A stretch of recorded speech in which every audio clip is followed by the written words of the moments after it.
What is complete bullshit? 1. Resort fee and all the other BS fees hotels hit you with.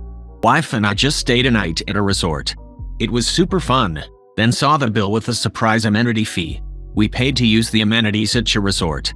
Why is the cost not part of what we already paid for? Exactly that kind of stuff, just a scam to make a couple more bucks without making the original price you see less attractive. And that's why hidden fees are illegal in the EU. 2. Service fees for online purchases.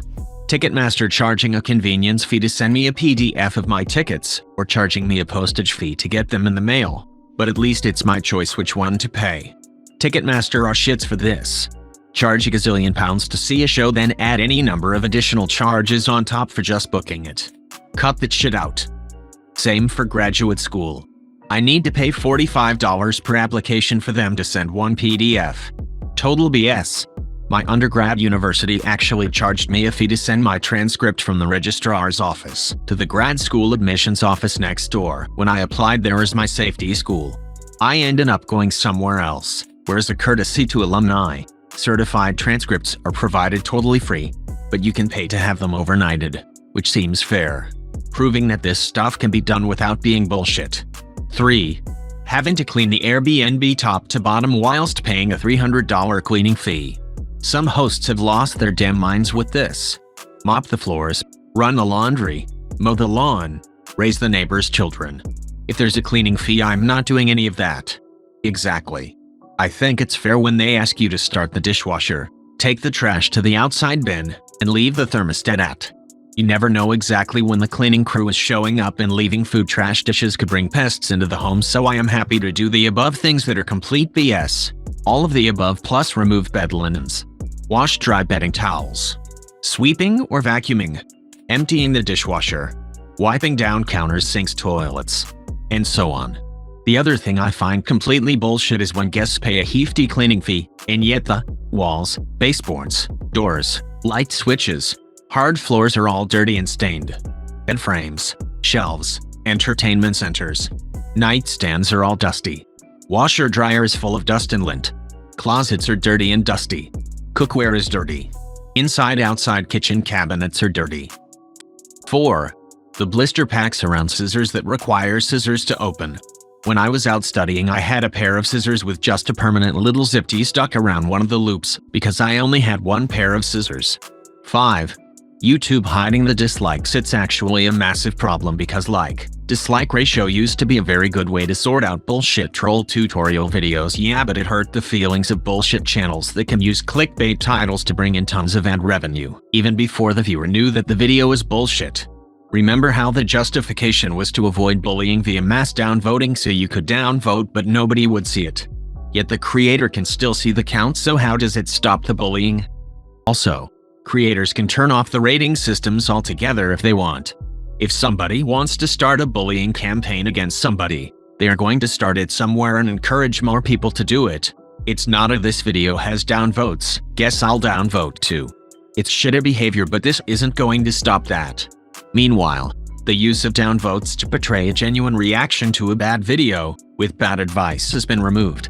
But when it's official big media getting downvoted, well then it probably explains why they removed it, so people think it's more well received than it is. 6. Seemingly putting the correct email password in and it spits back out that it's incorrect, and you use two-step verification, and change the pass proceeds to tell you can't use recently used password. This exact situation has happened to me so many times. Nice to know that others share the same issue. Hate this so much, so now I got to make a different password. I will not fully remember because you made me change it. Web dev here. This can happen because they are updating their encryption on the back end, but their boss, don't want to inconvenience you by telling you that you need to update your info, so they just allow your login to fail without telling you why. It might not apply to the email portion, but is a strong likelihood if your password is not working. 7. College board charging $12 for sending scores via email to colleges, and then adding an extra $31 to send it ASAP. I'm piggybacking off of your comment to add that my college charges $50 for a replacement diploma. Mine was damaged in a basement flood. I paid my university thousands and thousands of dollars for tuition, and they have the audacity to charge so much for a duplicate sheet of paper. 8. that you would still have to pay a deductible if an uninsured motorist crashes into you. Having to pay extra on your car insurance because of uninsured and underinsured motorists. They are the irresponsible ones and I am paying for it. WTF. I had an old client of mine back into the side of my car when I was standing on their porch. I call the police, and in my state, you can't file a police report for what would be considered a minor auto accident that happened on private property. Parking lots are considered private property. I contact my insurance, and they tell me my deductible is $500 for an uninsured motorist with a police report.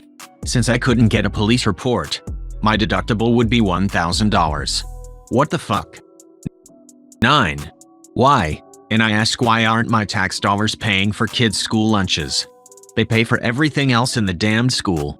Just feed those kids FFS. The real question you should be asking is, why are kids being fed the food they are being fed? Have you seen school lunches? My fucking god, am I glad I graduated from high school and don't need to eat that shitty food again. 10. The diamond industry. It's based on a lie that diamonds are actually rare, but they've controlled the market to such a degree that they are in fact rare to the public. Not much different than a million other corporations that control the market for their benefits. Car manufacturers, for example. They, the diamond mongers, hate lab-made diamonds, which are absolutely diamonds but can be made much faster and whenever we want. Both for industry and jewelry. When my grandmother passed, she was cremated. We then sent her ashes to a company who made those ashes into a diamond. It's quite beautiful, with a lovely pink hue. My mom wears it as a pendant. Miss you, Grandma. 11. Entry-level jobs that require experience. By definition, entry-level means you don't have any experience.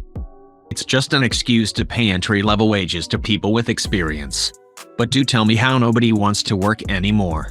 For me, it was being told my experience was impressive and they liked me, but they decided to go in another direction. That used to break me down because I didn't understand what else I needed to do. This resonates with me hard. I was trying to break into late-night television production, and for years I spoke to everyone and anyone who would give me a spare 5 minutes just to be told, your resume is impressive, you're very personable, you come off as intelligent and funny and well-spoken. Just keep at it and eventually it'll fall into place. That sounds like I'm trying to humble a brag or something, but I'm not. Hearing that shit was maddening. My resume or personality or approach clearly wasn't working, and I was beating myself up because I was at my wit's end. I would have, and still would, kill to be told my flaws straight up. 12. People who wait to the last minute then make it other people's problem. You knew you had to do this all year, and you're going to bitch at me because you submitted it today, and wrong. Get bent. Sir, I used to work as a podiatrist in the NHS. Sometimes we would get patients ringing us up at the time of their appointments saying that had just set off from home and are on their way. We would tell them to not continue the journey because they will be too late for their appointment, and we have many other patients to see who have arrived on time. They would still arrive 30 minutes late for their appointments and get furious with us for not seeing them, then saying that we should have told them not to come. We did. One woman stomped her foot in the waiting room and said she had never been treated so badly in all her life. 13. You get what you deserve. Bullshit. You get what you fucking get. A good teacher once told me, bad things happen to good people, and good things happen to bad people, and he wasn't wrong. Karma is a comforting idea, but it rarely plays out. 14. Well, as a South African, buckle up. The country currently has an energy crisis. The governing party was warned of this in 1998 but ignored investing in infrastructure and power plants, also upgrading existing power plants. In 2008, the government-owned national electricity provider Eskom started having to implement rolling blackouts as the national energy grid couldn't handle the load. So the governing party, ANC, scrambled to push tax money into various projects to improve the situation, but those funds were squandered and corruption took hold.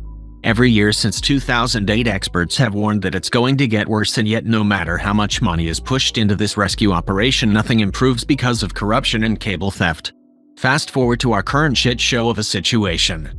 Every day, parts of the country are left without power for up to 8 hours, crippling the economy and making everyday life very difficult for industries that rely on constant power from the grid: farming, mining, agriculture. Yet the idiots governing this country refuse privatization of Eskom, as they would then lose out on all the money. It is becoming so bad and it's going to get worse, and here's the kicker. Come election day they will be voted in again. It's a clown-run republic, and if this were to happen anywhere else it would cause revolution. Even if all the plants are fixed and up to date with maintenance, because it's majoritively run with coal, South Africa has a larger power carbon footprint than the US and China combined. That is utter, absolute bullshit and fuckery of the highest caliber. Thanks for reading my rant. 15. Having to pay for multiple streaming services to get the shows I used to be able to see for free or on one platform. The perfect time for a TV was when we first got the digital cable with the PVR. Record your favorite shows, watch them later and fast forward the commercials. Also the first while of Netflix, when it was the only streaming platform, and all the good shit was on it. Now one show's on one platform, another I want to watch is on another, and there's YouTubers I want to watch all their videos, but some of them are behind a YouTube membership paywall, and that's not even YouTube Premium itself. I don't watch much TV anymore, more like 1 or 2 shows on my cable box on demand. Besides that, I watch the free YouTube content, and my wife uses Netflix and free TV. It gets the job done. 16. Subscription-based software. As a digital artist, this one gets me the most. I really enjoyed creating during the 2000s on prepaid software. I could use indefinitely for as long as I liked, years, because I couldn't afford the thousands of dollars it cost to upgrade every year. And now they want me to pay hundreds, or for one of them, over $1,000 every year for the privilege of continuing to use them. I can't justify that. My digital art hardly made me any money when I did it. Not enough to cover the cost of a few grand in software payments every year anyway. I should just pirate that shit. They've gotten enough out of me to justify me at least using an older version of their software for life if I want to. 17. That pets' lifespans are shorter than ours. I feel exactly the opposite. It tears my heart out to see an old quiet pet at a shelter. They had a happy life, and then one day the old lady fell, and then there were a lot of people, and now they're here in the shelter with all these other cats and dogs. And will the old lady ever come get me? I just want to go home. I would so much rather make an old cat comfortable in his old age, and treat him the way that he deserves. And one day, I will be honored to be the warmth and smell and voice that soothes them as they breathe their last. I would so much rather live with the loss of a pet than desert a pet at the end of my life. Wish I could link the thread, but there's no chance I find it ever again. I read a comment on here that was along the lines of, losing a pet is devastating, but it is much better that it happens this way. To you, they gave you happiness for a long time, but humans understand loss much better and can grieve properly because of our understanding of death. But to pets, it isn't as easy. Without people they trust, they can get scared and alone and confused. But they do understand love, and you gave them love for the entirety of their life. They were blessed with unconditional love for each and every one of their days. There's no better way to live a complete life than that. It stuck with me for years, and helped me a lot.